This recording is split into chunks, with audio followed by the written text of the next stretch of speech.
Hello friends, আমি Rajashree. Welcome to my channel. আজকে আমি তোমাদের ক্ষারীয় মাধ্যমে কিভাবে সমতা বিধান করতে হয় আয়ন ইলেকট্রন পদ্ধতিতে সেটা শেখাবো। তো তার জন্য আমি একটি বিক্রিয়া তুলে ধরেছি। Z10 plus NaNO3 plus NaOH থেকে আমরা কি পাচ্ছি, Na2 Z10O2 plus NH3 plus H2O।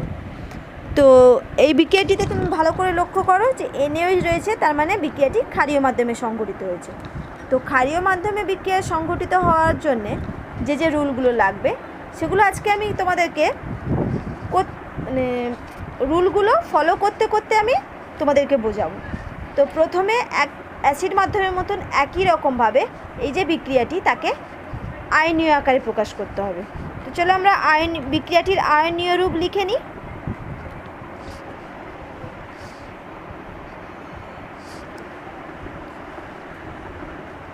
দেখো, বিক্রিয়াটি আয়নীয় রূপ হচ্ছে Z10 plus NO3 minus plus OH minus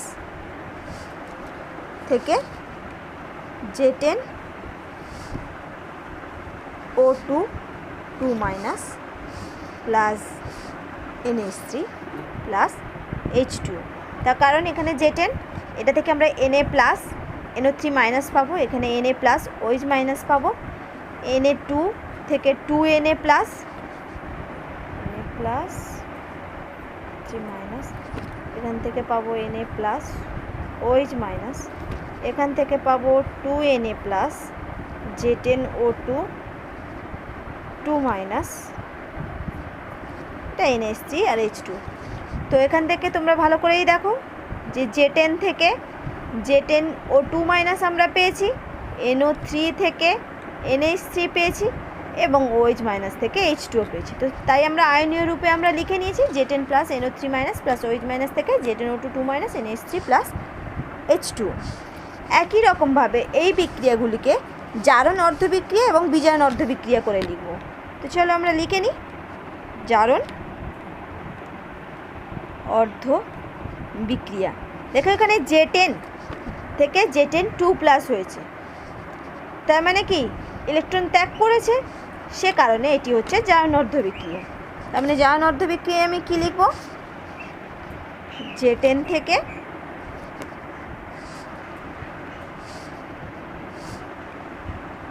Z10O2 2 minus, এবং বিজারণ অর্ধ বিক্রিয়া হচ্ছে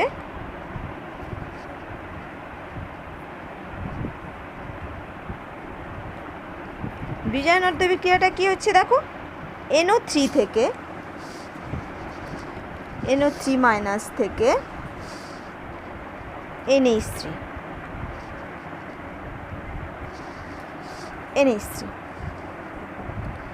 এবার দেখো আমরা কি করব, অক্সিজেন এবং হাইড্রোজেন ছাড়া যেসব পরমাণু রয়েছে তাকে আমরা সমান করে নেব। তো দেখো এখানে Z10 একটা, এখানেও Z10 একটা, আমাদের সমস্যা নেই।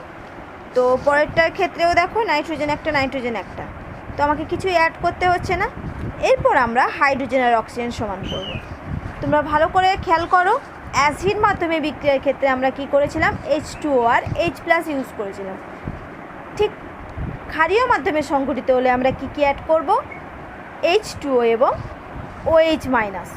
যেহেতু অ্যাসিড H প্লাস, ক্ষারের ক্ষেত্রে OH মাইনাস, তো আমরা H2 আর OH মাইনাস অ্যাড করব। এখন দেখো অ্যাসিড মাধ্যমে ছিল যেদিকে অক্সিজেন কম সেই দিকে আমরা H2O অ্যাড করেছিলাম। এই ক্ষারীয় মাধ্যমের ক্ষেত্রে কী হবে, ঠিক তার বিপরীত, যেদিকে অক্সিজেন বেশি থাকবে সেই দিকেই আমরা H2O যোগ করব, এবং তার বিপরীত পাশে কি করব, আমরা একটি H2O এর জন্য দুটি OH মাইনাস আয়ন যোগ করব। এখানে দেখো আরেকটা অতিরিক্ত নিয়ম আছে, সেটা হচ্ছে কি, এই H2O এবং OH মাইনাস অ্যাড করার পরেও যদি আমরা দেখি H পরমাণুর সংখ্যা সমান হচ্ছে না, তাহলে আমরা যে পাশে অতিরিক্ত H পরমাণু আছে সেই পাশে প্রতিটি অতিরিক্ত H পরমাণুর জন্য একটি OH মাইনাস আয়ন এবং তার বিপরীত পাশে একটি H2O অণু যোগ করব। তো আমরা প্রথমে এই কাজটা শেষ করে নিই। তাহলে কি করব, দেখো অক্সিজেন যেদিকে বেশি আছে সেই দিকে আমরা H2O যোগ করব। তাহলে এই জারণ অর্ধবিক্রিয়ার ক্ষেত্রে দেখো ডান দিকে আমরা দেখতে পাচ্ছি দুটো অক্সিজেন অতিরিক্ত রয়েছে, তো সে কারণে আমরা দুটো H2O অ্যাড করলাম। ঠিক তার বিপরীতে দ্বিগুণ OH মাইনাস অ্যাড করলাম। এরপর দেখো আমাদের ইকুয়ালস টু হয়েছে কি না, 2 2 4 চারটে অক্সিজেন, চারটে হাইড্রোজেন, ওকে, এতে আমাদের হয়ে গেছে। এবার আমরা বিজারণ অর্ধবিক্রিয়া করব। বিজারণ অর্ধবিক্রিয়ায় দেখো এখানে তিনটে অক্সিজেন বেশি আছে, তার মানে আমরা 3H2O অ্যাড করলাম। ঠিক তার বিপরীতে 6OH মাইনাস অ্যাড করলাম। এবার দেখো আমাদের ইকুয়ালস টু হলো কিনা, অক্সিজেন দেখো 3 3 6, এদিকে দেখো 6, ওকে, আর হাইড্রোজেন 3 দুনে 6 6 3 9। তার মানে কী হচ্ছে দেখো এখানে হাইড্রোজেন ডান দিকে বেশি রয়েছে। আমরা রুলে কী শিখলাম, যেদিকে হাইড্রোজেন পরমাণু বেশি থাকবে, যে কটা হাইড্রোজেন পরমাণু বেশি থাকবে সে কটা OH মাইনাস আমরা অ্যাড করব। তার মানে এই দিকে দেখো তিনটে হাইড্রোজেন বেশি আছে, তিনটে হাইড্রোজেন পরমাণুর জন্য আমরা আরও তিনটে OH মাইনাস অ্যাড করলাম। এবং তার বিপরীতে আমরা সেকেন্ড টাইম যে কটা OH যোগ করব ঠিক সে কটাই H2O অ্যাড করব। তার মানে আরও আমরা তিনটে H2O অ্যাড করলাম। তো এবার দেখো 3 দুনে 6 3 6 6 12, 6 3 9 12, 3 3 6 3 9 6 3 9। তো এবার আমাদের হাইড্রোজেন ও অক্সিজেন পরমাণুর সংখ্যা সমান হয়ে গেছে। আমি তোমাদেরকে এই রুলটা আবার বলে দিই। ক্ষারীয় মাধ্যমের ক্ষেত্রে যেদিকে অক্সিজেন বেশি সেদিকে H2O যোগ করব এবং তার বিপরীত দিকে OH মাইনাস যোগ করব। তারপরেও যদি আমরা দেখি যে হাইড্রোজেন পরিমাণ সমান হচ্ছে না, তাহলে যেদিকে হাইড্রোজেন বেশি থাকবে সেদিকে সেই পরিমাণ OH মাইনাস অ্যাড করব এবং তার বিপরীত দিকে সেই সংখ্যক H2O অ্যাড করব। তো আমাদের হয়ে গেছে কাজ করা। এরপরে নেক্সট আমাদের কাজ হচ্ছে কি, ইলেকট্রন অ্যাড করা। দেখো এখানে 4, এদিকে হচ্ছে 2 মাইনাস। তো এদিকে যদি আমি আরও দুটো ইলেকট্রন অ্যাড করে দিই তাহলে 4 4 দুদিকে সমান হয়ে যাবে, তাহলে 4 ইলেকট্রন হয়ে যাবে। তো হয়ে গেল। এবার বিজারণ অর্ধবিক্রিয়ার ক্ষেত্রে কি হচ্ছে দেখো, মাইনাস, এদিকে দেখো 9 মাইনাস। তো এদিকে যদি আমি 8টা ইলেকট্রন অ্যাড করি তাহলে দুদিকে 9 সমান হয়ে যাবে। 8টা ইলেকট্রন আমরা অ্যাড করলাম। এরপরে নেক্সট নিয়ম কি, যে ইলেকট্রনগুলোকে বাদ দেওয়ার জন্য ক্ষুদ্র সংখ্যা দিয়ে আমরা গুণ করব। তার জন্য আমরা কি করছি দেখো, 1 নম্বর সমীকরণে তাহলে যদি আমি 4 দিয়ে গুণ করি তাহলে 4 দুনে 8 8 ইলেকট্রন হবে, মানে 2 নম্বর সমীকরণকে 1 দিয়ে গুণ করব। তো এই সমীকরণকে আমরা 4 দিয়ে গুণ করলাম, এই সমীকরণকে 1 দিয়ে গুণ করলাম। তার ফলে আমরা কি পাচ্ছি দেখো, 4J10 প্লাস 16OH মাইনাস থেকে আমরা পাবো 4J10O2 2 minus plus 8H2O plus 8E। এটার ক্ষেত্রে পাবো NO3 minus plus 6H2O plus 8E থেকে পাবো NH3 9OH মাইনাস।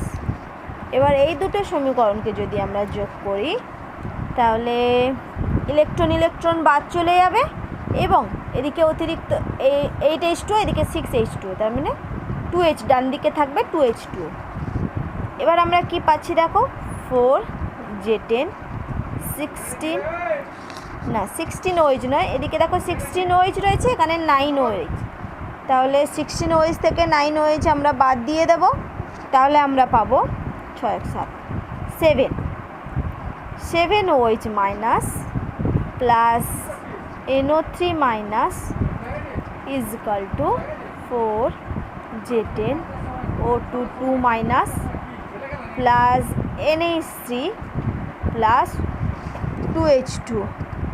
দেখো ভালো করে দেখে নাও আমরা কী করে পেলাম, 4J10 16OH থেকে 9OH বাদ চলে যাবে, তাহলে 7OH minus plus NO3 minus, সেখান থেকে পাচ্ছি ডান দিকে পাচ্ছি আমরা ইকুয়ালস টু করে 4Z10O2 মাইনাস প্লাস NH3, এদিকে 8H2, এদিকে 6H2 বাদ চলে গেলে 2H2 পড়ে থাকবে 2H2। তাহলে আমরা সমীকরণের আয়নীয় রূপ পেয়ে গেছি। এবার আমরা আণবিক রূপে প্রকাশ করলেই সমীকরণটির সমতা বিধান কমপ্লিট। আণবিক রূপে প্রকাশ করি। আমরা 4Z10 থেকে পেয়েছিলাম, শুধু Z10টা তাহলে হয়ে গেল 4Z10। OH মাইনাস থেকে পেয়েছিলাম NaOH থেকে, তাহলে 7NaOH।